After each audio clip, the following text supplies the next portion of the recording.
আসসালামু আলাইকুম বন্ধুরা, আমাদের চ্যানেলে আপনাকে স্বাগত। আপনি কি কখনো ভেবে দেখেছেন আপনার স্ত্রী আপনার কাছে ঠিক কী চায়? অনেক সময় পুরুষরা মনে করেন দামি উপহার বা অনেক টাকা পয়সায় হয়তো তাদের খুশি করতে পারে, কিন্তু বাস্তবতা হলো নারীদের এমন কিছু মৌলিক চাহিদা আছে যা পূরণ হলে সম্পর্কগুলো জান্নাতের বাগানের মতো সুন্দর হয়ে ওঠে। যদি এই 5টি চাহিদার কথা আপনি না জানেন, তাহলে বিয়ের পর আপনার স্ত্রীর সাথে কখনোই সঠিকভাবে বোঝাপড়া করতে পারবেন না। সুখের সংসার গড়তে পারবেন না। ভাই, স্ত্রী কেবল খাওয়া পরার জন্য বেঁচে থাকে না, তার কিছু মৌলিক চাহিদা আছে যা পূরণ করা স্বামীরই দায়িত্ব। আর এই চাহিদাগুলোর কথা ইসলাম আমাদের 1400 বছর আগেই শিখিয়ে দিয়েছে। আজ আমরা সেই 5টি মৌলিক চাহিদা নিয়ে কথা বলবো, যা প্রত্যেক পুরুষের জানা উচিত। চলুন শুরু করা যাক। 1. নিরাপত্তা ও সুরক্ষা। একজন নারীর প্রথম এবং প্রধান চাহিদা হল নিরাপত্তা। তিনি তার বাবা, ভাই বা স্বামীর কাছে একটি নিরাপদ আশ্রয় খোঁজেন। এটা শুধু শারীরিক নিরাপত্তাই নয়, মানসিক নিরাপত্তাও। তিনি চান বাইরের পৃথিবীর সমস্ত ঝড় থেকে আগলে রাখার মতো একজন পুরুষ তার পাশে থাকুক। পবিত্র কুরআনে আল্লাহ সুবহানা তাআলা বলেছেন, পুরুষরা নারীদের তত্ত্বাবধায়ক ও ভরণ পোষণকারী। এই আয়াতের অর্থ শুধু শাসন করা নয়, এর মূল অর্থ হল রক্ষা করা, যত্ন নেওয়া এবং ভরসার প্রতীক হওয়া। যখন একজন নারী অনুভব করেন যে তার স্বামী বা অভিভাবক তার জন্য একটি দুর্গের মতো, তখন তার মন প্রশান্তিতে ভরে যায়। ধরুন, কোনো অনুষ্ঠানে আপনার স্ত্রীকে কেউ অপমানজনক কথা বলল, আর আপনি স্ত্রীর পক্ষ নিয়ে দৃঢ়ভাবে কথা বললেন। এটাই হলো সুরক্ষা। যখন আপনার স্ত্রী মাঝরাতে দুঃস্বপ্ন দেখে ভয় পায়, আর আপনি তাকে বুকে জড়িয়ে ধরে বলেন, আমি আছি, এটাই হলো নিরাপত্তা। শারীরিক চাহিদা বা ঘনিষ্ঠতা একটি হালাল সম্পর্কের অন্যতম ভিত্তি। আল্লাহ তাআলা স্বামী স্ত্রীর সম্পর্ককে একে অপরের পোশাক হিসেবে বর্ণনা করেছেন, যা প্রশান্তি ও ভালোবাসার উৎস। বিয়ের আগে একজন মেয়ে বছরের পর বছর এই চাহিদা পূরণ করা ছাড়াই থাকতে পারে, কিন্তু বিয়ের পর এই চাহিদা পূরণ না হলে সংসারে অশান্তি, মানসিক দূরত্ব, এমনকি গুনাহের পথে পা বাড়ানোর আশঙ্কা তৈরি হয়। এটি শুধু একটি জৈবিক চাহিদা নয়, এটি দুজন মানুষের মধ্যে মানসিক বন্ধনকে মজবুত করে। আমাদের তো সেই অনেক ভাইদেরকে জীবিকার তাগিদে বছরের পর বছর বিদেশে থাকতে হয়। আমরা তাদের এই ত্যাগকে সম্মান করি, কিন্তু এর অপর পিঠে লুকিয়ে থাকে এক কঠিন বাস্তবতা। দীর্ঘদিন স্বামী থেকে দূরে থাকা একজন স্ত্রীর জন্য কতটা কঠিন তা কি আমরা ভেবে দেখেছি? একাকিত্ব, মানসিক কষ্ট এবং ঈমান ধরে রাখা তার জন্য একটি বিশাল পরীক্ষা হয়ে দাঁড়ায়। খলিফা হজরত ওমর রাদিয়াল্লাহুর একটি বিখ্যাত ঘটনা আছে। তিনি রাতের বেলা প্রজাদের অবস্থা দেখতে বের হয়েছিলেন। তখন এক ঘর থেকে একজন নারীর বিরহের কবিতা শুনতে পেলেন, যার স্বামী জেহাদের ময়দানে অংশ নেওয়ার কারণে দীর্ঘদিন তার থেকে দূরে ছিলেন। পরদিন হজরত উমর তার নিজের মেয়ে উম্মুল মোমিনিন হাফসা রাদিয়াল্লাহর কাছে গেলেন। গিয়ে জিজ্ঞেস করলেন, একজন নারী তার স্বামীকে ছাড়া সর্বোচ্চ কতদিন থাকতে পারে? তিনি উত্তর দিলেন, সর্বোচ্চ 4 মাস।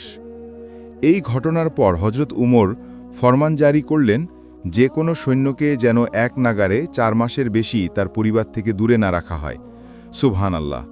দেখুন, একজন শাসক তার প্রজাদের ব্যক্তিগত ও মানসিক প্রয়োজনকে কতটা গুরুত্ব দিয়েছেন। তাই স্বামীদের উচিত স্ত্রীর এই অধিকারের প্রতি শ্রদ্ধাশীল হওয়া। 3. সম্মান ও মর্যাদা।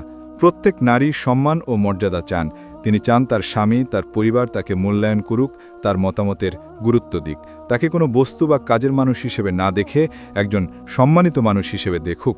আমাদের প্রিয় নবী হজরত মুহাম্মদ সাল্লাল্লাহু আলাইহি ওয়াসাল্লাম বলেছেন, তোমাদের মধ্যে সেই সর্বোত্তম যে তার স্ত্রীর কাছে উত্তম।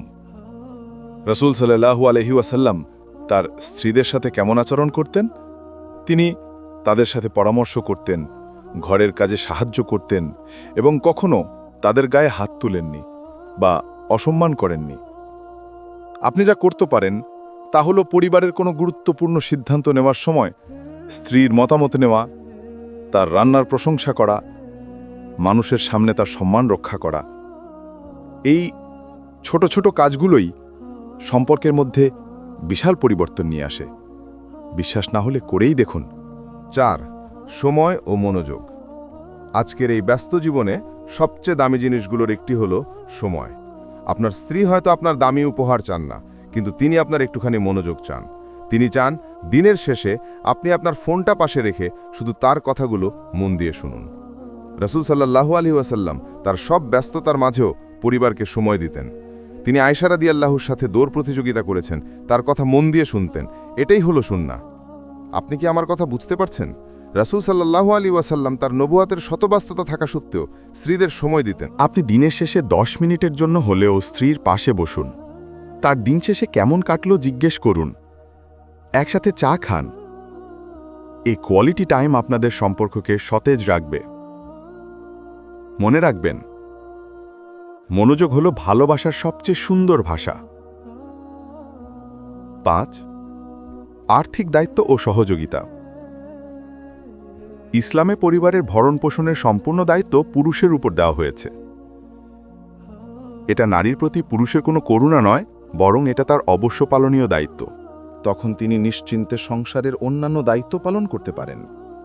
আল্লাহর রাসূল বলেছেন, শ্রেষ্ঠ দান হলো সেটা যা তুমি তোমার পরিবারের জন্য খরচ করো। সহিহ মুসলিম।